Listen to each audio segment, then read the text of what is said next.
Good morning students. हमने धारामापी के बारे में पढ़ा था। किलकित धारामापी लगभग निलंबित धारामापी जैसा ही है। इसमें मूल अंतर केवल इतना है कि यहाँ पर हम फास्फर ब्रांज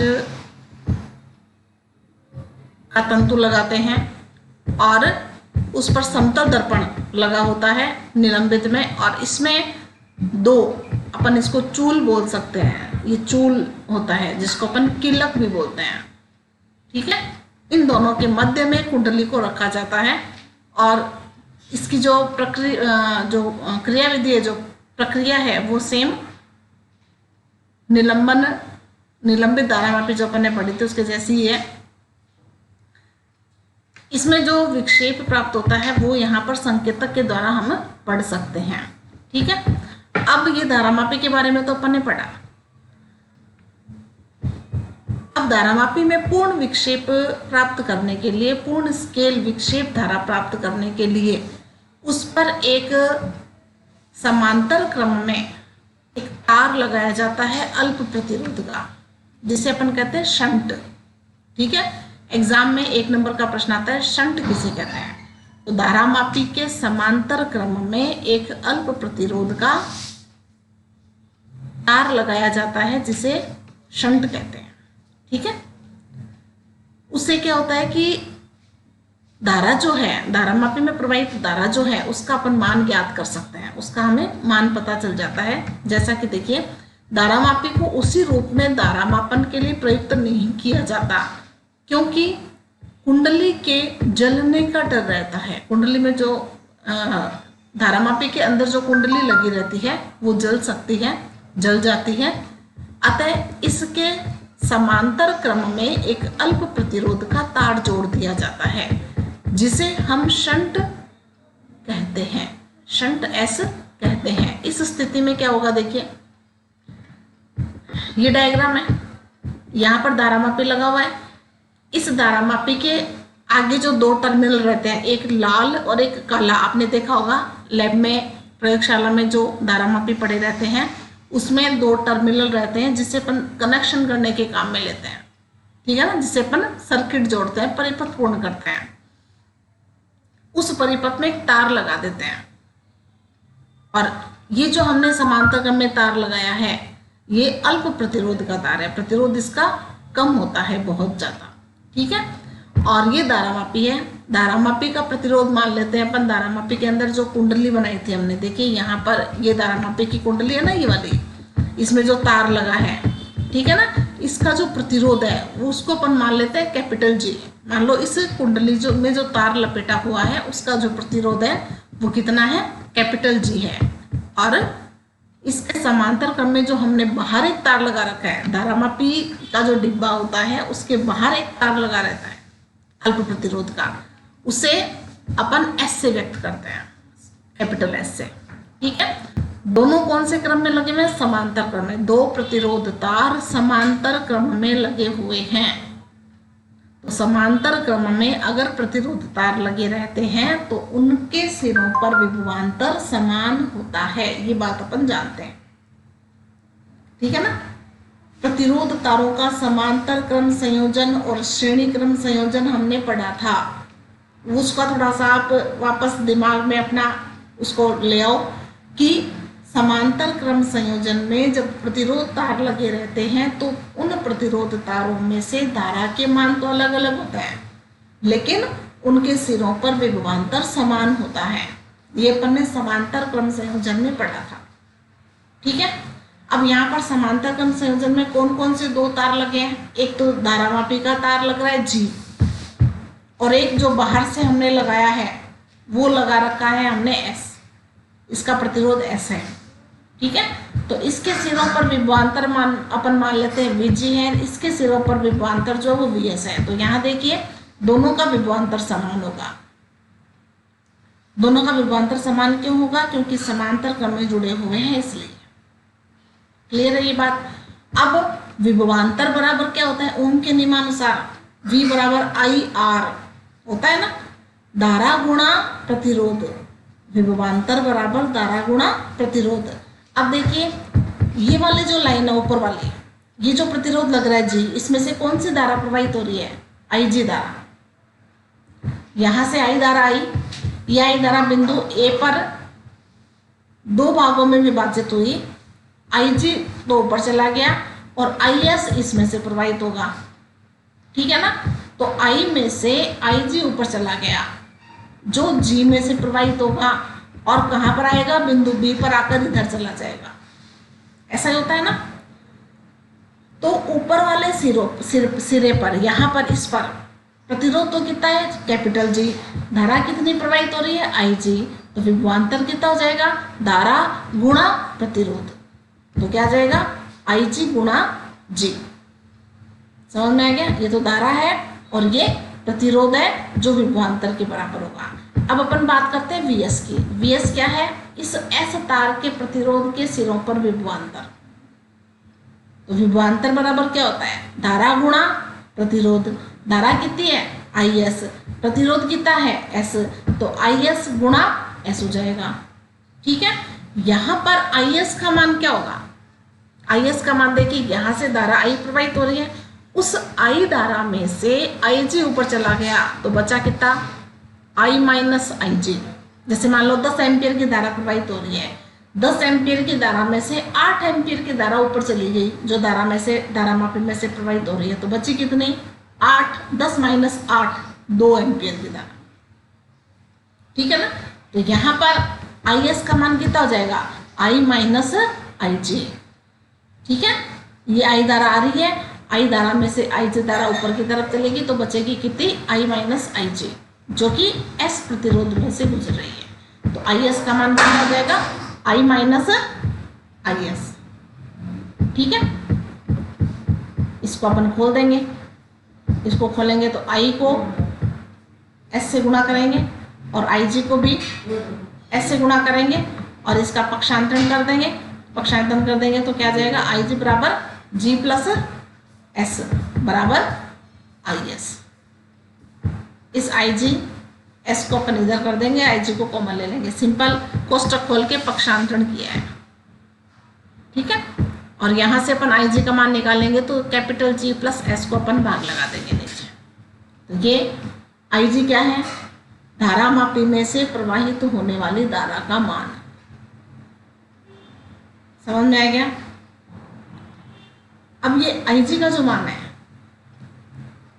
वो कम होगा। क्यों होगा? देखिए कम क्यों होगा।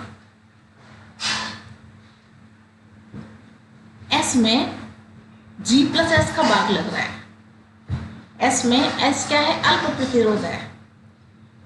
S क्या है यहाँ पर? अल्प प्रतिरोध। अल्प प्रतिरोध में ज्यादा प्रतिरोध, G का मान कितना होता है? ज्यादा होता है, और ये अल्प प्रतिरोध, दोनों का योग करके भाग हो रहा है, तो IG का मान क्या होगा? अल्प प्राप्त होगा, कम प्राप्त होगा।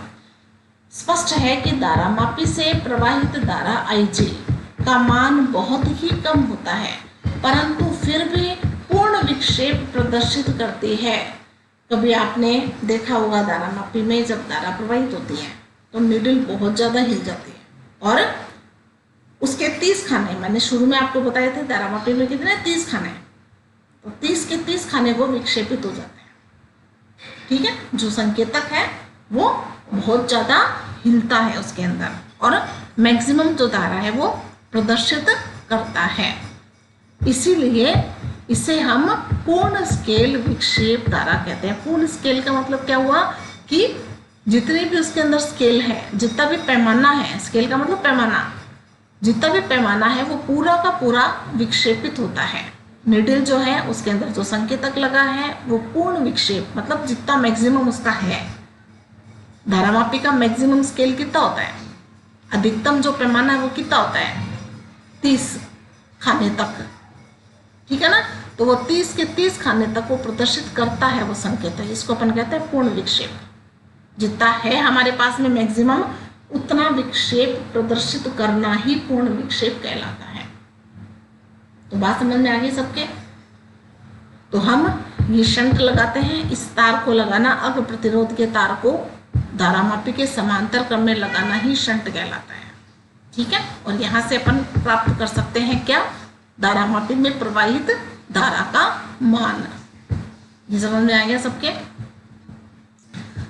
अपन अगला जो हमारा टॉपिक है वो है धारामापी का एमीटर में रूपांतरण। अब यहाँ अपन दो चीजें पढ़ेंगे। पहला बिंदु है आपका धारामापी का एमीटर में रूपांतरण और दूसरा बिंदु आपका है धारामापी का वोल्टमीटर में रूपांतरण। ठीक है, इन दोनों को बिल्कुल एक मुख्य अंतर एक ही है, इसके अंदर मूल अंतर इसके अंदर एक ही है। वो क्या है? धारामापी को जब आप एमीटर में रूपांतरण करते हो तो पहले आप तो ये देखिए कि धारामापी को परिपथ में हमेशा कौन से क्रम में लगाते हैं। धारामापी को परिपथ में हम हमेशा श्रेणी क्रम में लगाते हैं। एमीटर को किस में लगाया जाता है? श्रेणी क्रम में। ठीक है, पहले अपन एमीटर की बात करते हैं, उसके बाद वोल्टमीटर की करेंगे तो आपको अंतर एकदम पता चल जाएगा। एमीटर को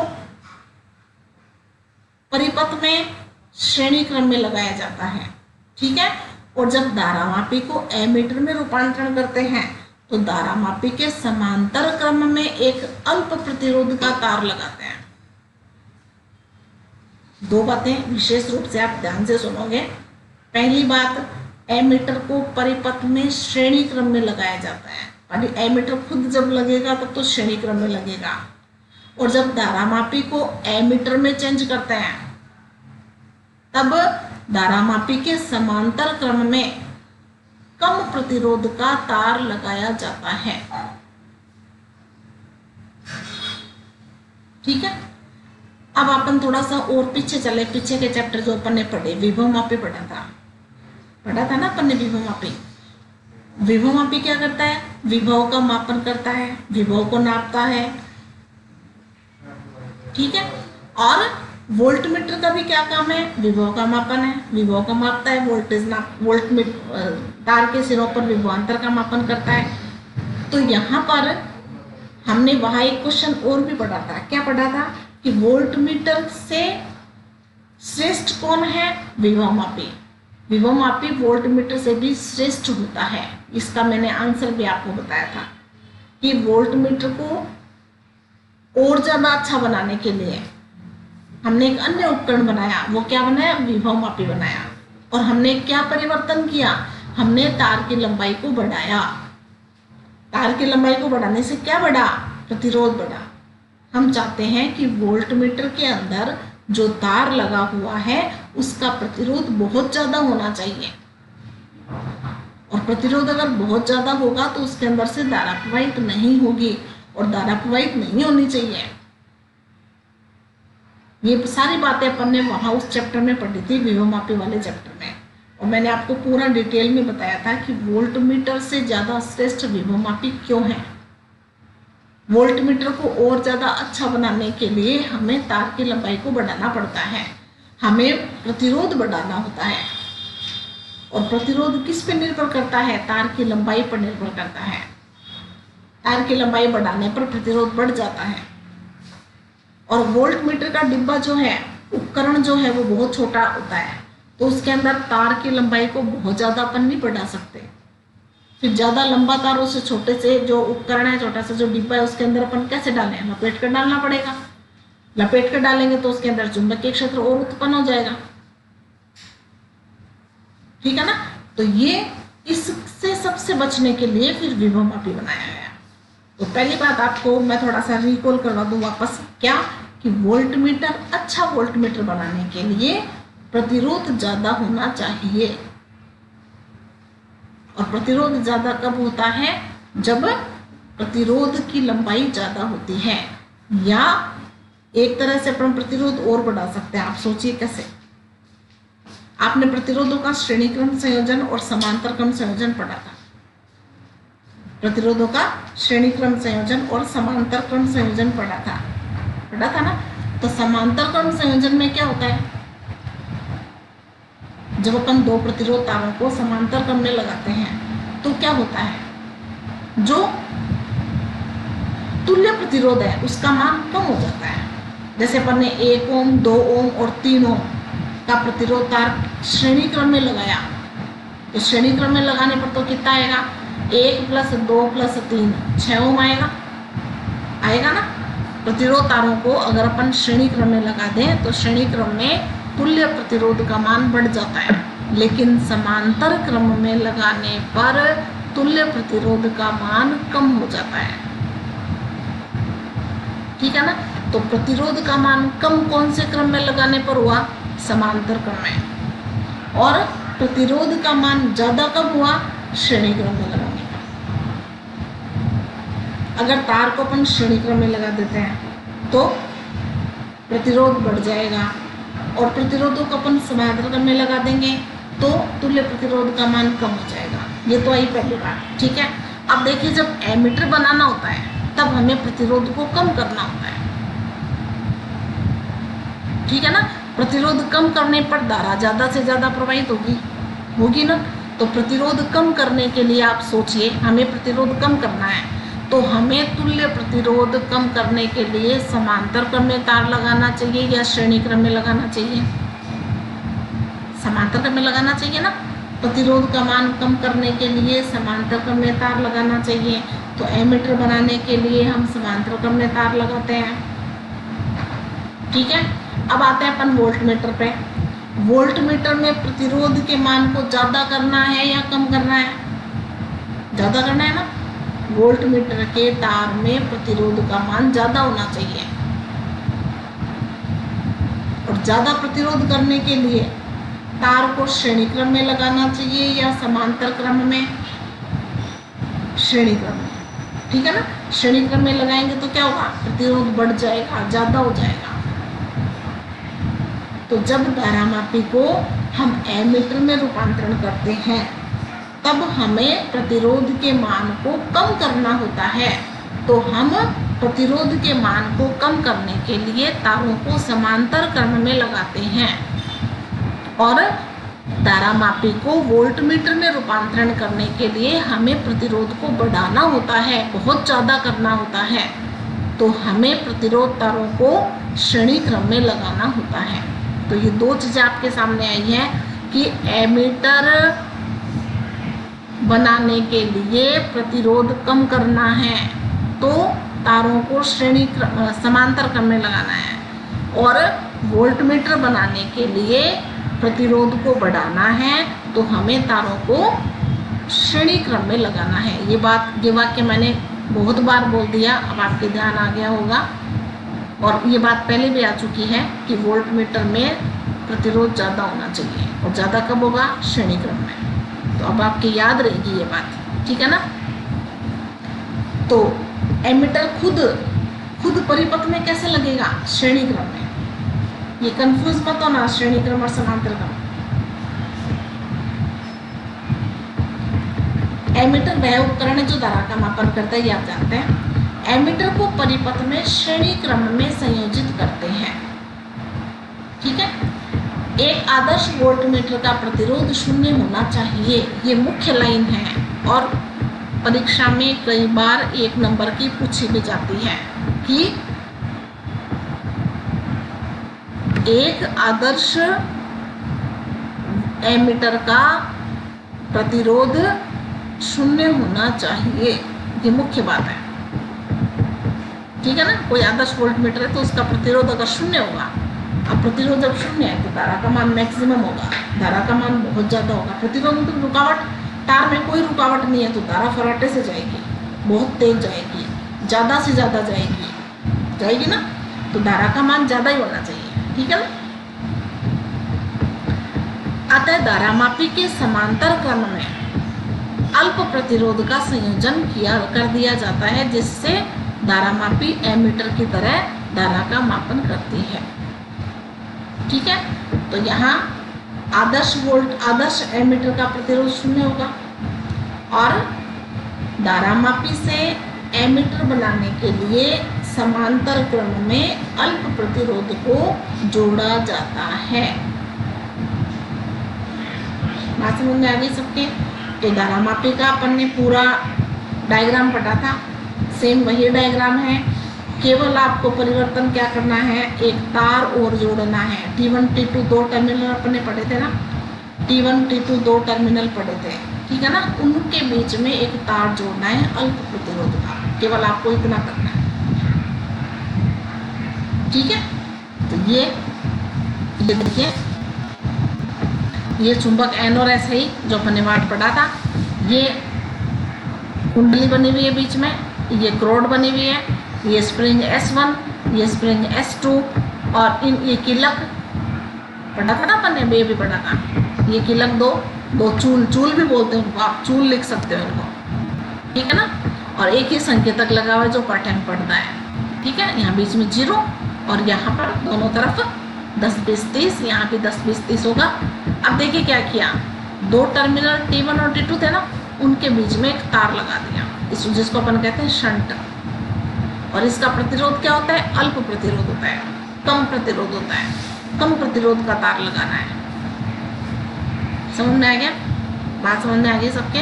तो ये क्या बन गया, अब एमीटर की तरह काम करेगा ये, ठीक है। तो समांतर क्रम में तार लगाए, ये वही डेरिवेशन है वापस जो अपन ने पीछे शंट वाला देखा था। देखिए तार समांतर क्रम में लगा हुआ है, श्रेणी क्रम में नहीं लगा हुआ। आपने पीछे थ्योरी में भी पढ़ा था कि समांतर क्रम में तार लगाते हैं, और समांतर क्रम में प्रतिरोध तार लगाने पर उनके सिरों पर विभवांतर समान होता है। तो ये विभवांतर समान है, Vg बराबर Vs। Vg का मान क्या है, Vg गुणा G, G प्रतिरोध है, Vg धारा, ये धारा और ये प्रतिरोध। तो S बराबर, यहाँ से क्या निकाला S, वहां पर अपन ने Ig निकाला था, ठीक है ना। यहाँ पर अपन ने शंट लगा रखा है, जितने का हमने प्रतिरोध लगाया वो प्रतिरोध है यहाँ पर। आगे बात समझ में स्पष्ट है कि धारामापी का प्रतिरोध G, ये धारामापी का प्रतिरोध है, तथा धारामापी में प्रवाहित धारा Ig। अगर हमें Ig और G ज्ञात है, Ig और G ज्ञात है, तो हम इच्छित परास का मतलब क्या हुआ कि I का मान तो अपन बदल सकते हैं। धारामापी धारा जो एमीटर है उसमें कितनी धारा प्रवाहित हो रही है, उस धारा के लिए अपन S का मान पता कर सकते हैं, ठीक है ना। इस I का मान अपन धारामापी से पढ़ लेंगे। तो इच्छित परास की I के लिए, एमीटर के लिए हम शंट S का मान ज्ञात कर सकते हैं। कहने का मतलब ये है कि I का मान, Ig का मान और G का मान, अगर हमें इनका मान पता है तो हम S का मान पता कर सकते हैं, ठीक है। अब है धारामापी का वोल्टमीटर में रूपांतरण। वोल्टमीटर में रूपांतरण करने के लिए मैंने अभी भी आपको बताया कि परिपथ में वोल्टमीटर समांतर क्रम में जोड़ा जाता है। ये बात अपन ने पहले पढ़ ली थी, ये तो पुरानी बात हो गई। वोल्टमीटर एमीटर की, ये आपने 10th में भी पढ़ा होगा कि एमीटर हमेशा परिपथ में श्रेणी क्रम में जोड़ा जाता है, वोल्टमीटर परिपथ में हमेशा समांतर क्रम में जोड़ा जाता है, ठीक है। अब वोल्टमीटर का मैं दोबारा रिपीट कर रही हूँ जो मैंने अभी बताया। वोल्टमीटर के अंदर प्रतिरोध का मान बहुत अधिक होना चाहिए, उच्च होना चाहिए। और प्रतिरोध का मान उच्च कब होगा, जब प्रतिरोध श्रेणी क्रम में जुड़े होंगे। इसलिए धारामापी का वोल्टमीटर में रूपांतरण करने के लिए हम धारामापी के समांतर क्रम में एक उच्च प्रतिरोध का तार जोड़ते हैं। एकदम उल्टा, एमीटर का एकदम उल्टा करना है। एमीटर में कौन से क्रम में जोड़ते हैं, एमीटर बनाने के लिए तार कौन से क्रम में जोड़ते हैं, समांतर क्रम में। वोल्टमीटर बनाने के लिए श्रेणी क्रम में। एमीटर बनाने के लिए अल्प प्रतिरोध का तार जोड़ा जाता है, वोल्टमीटर बनाने के लिए उच्च प्रतिरोध का तार जोड़ा जाता है, ठीक है। वह युक्ति अथवा प्रबंध जिससे विभवांतर ज्ञात किया जाता है वोल्टमीटर कहलाता है। वोल्टमीटर को परिपथ में प्रतिरोध के समांतर क्रम में जोड़ते हैं। ये ओम के नियम में अपन ने पढ़ा था कि प्रतिरोध के समांतर क्रम में जोड़ा जाता है। ये देखिए ऊपर वाला तो डायग्राम ठीक वैसा ही है, कोई परिवर्तन नहीं है। नीचे देखिए, हमने जब एमीटर वाला डायग्राम पढ़ा था उसमें यहाँ पर एक तार लगाया था ना। देखो मैं दोबारा दिखा दूँ, ये देखो ये तार लगा रखा है T1 और T2 के बीच लगा रखा है ना। तो ये वाला तार और ये वाला तार समांतर क्रम में जुड़ गया, ठीक है।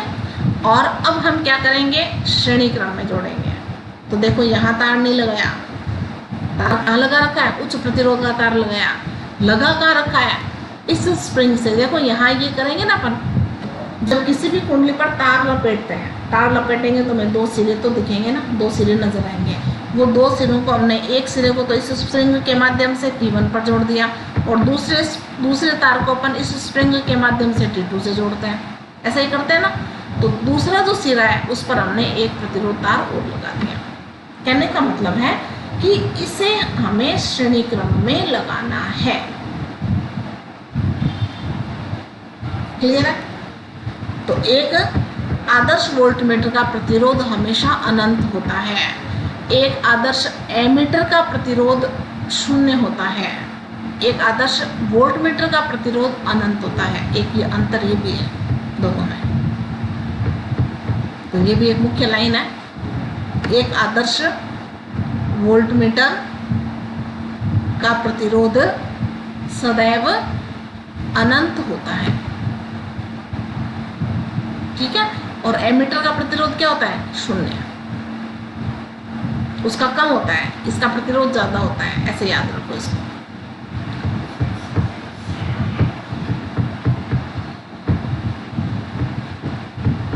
अतः धारामापी को वोल्टमीटर में रूपांतरित करने के लिए इसके श्रेणी क्रम में उच्च प्रतिरोध RH का संयोजन कर दिया जाता है।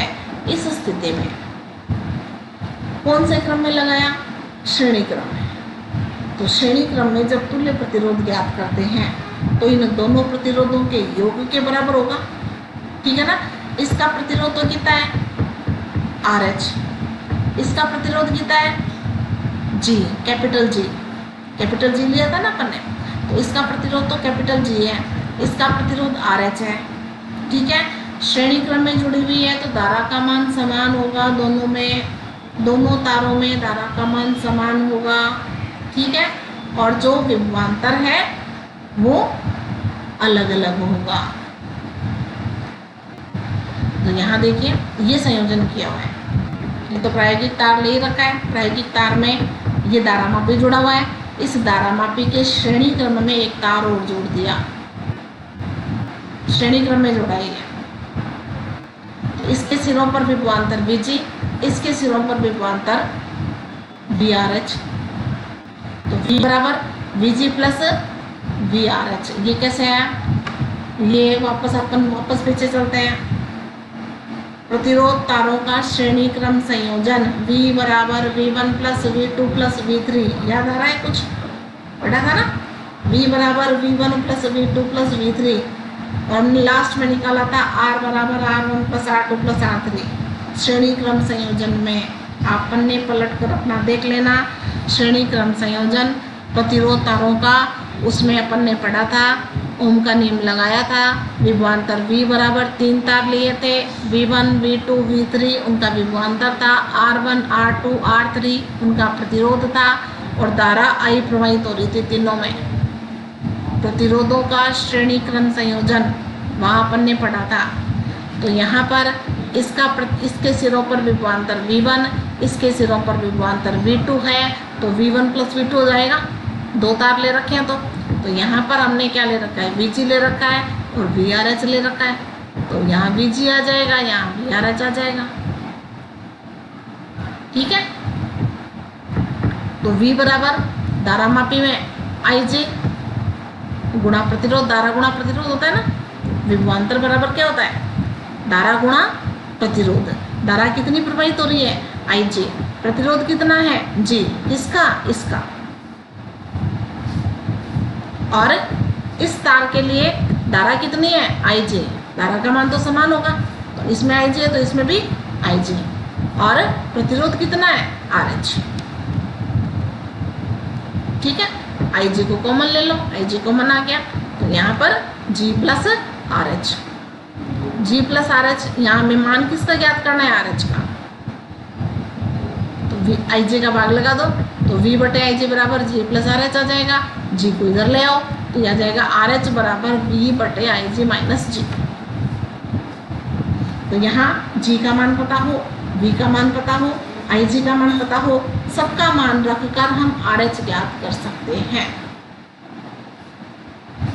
क्लियर हो गया? समझ में आ गया?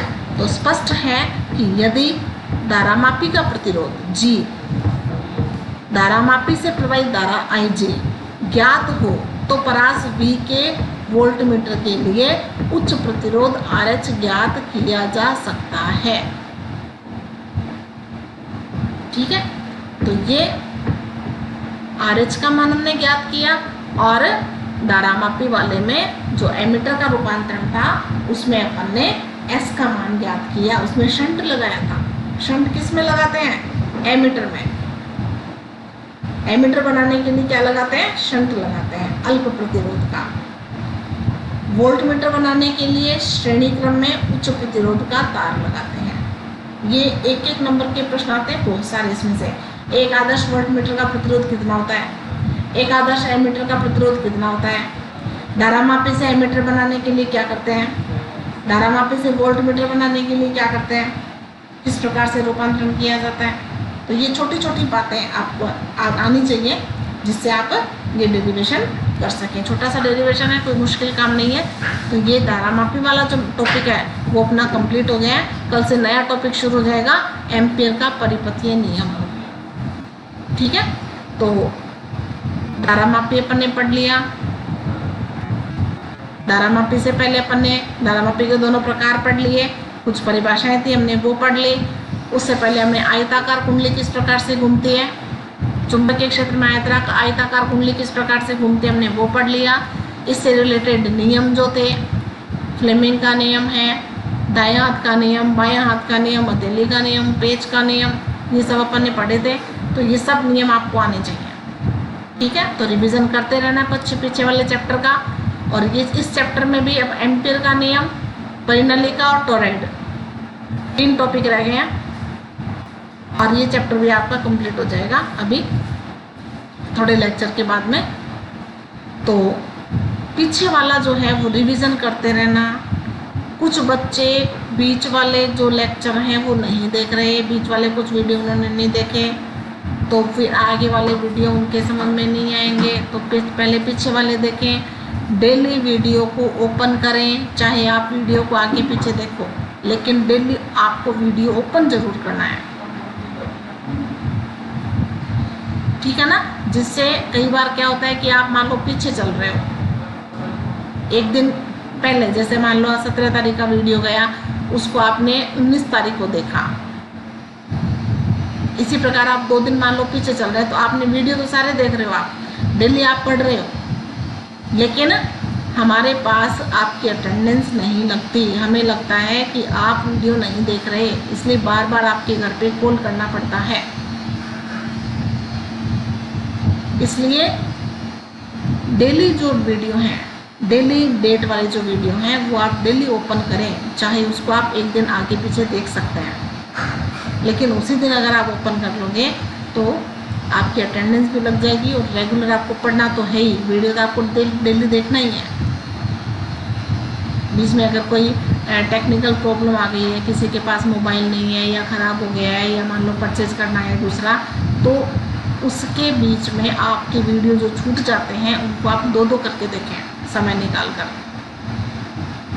ठीक है, तो धन्यवाद, आज के लिए इतना काफ़ी है।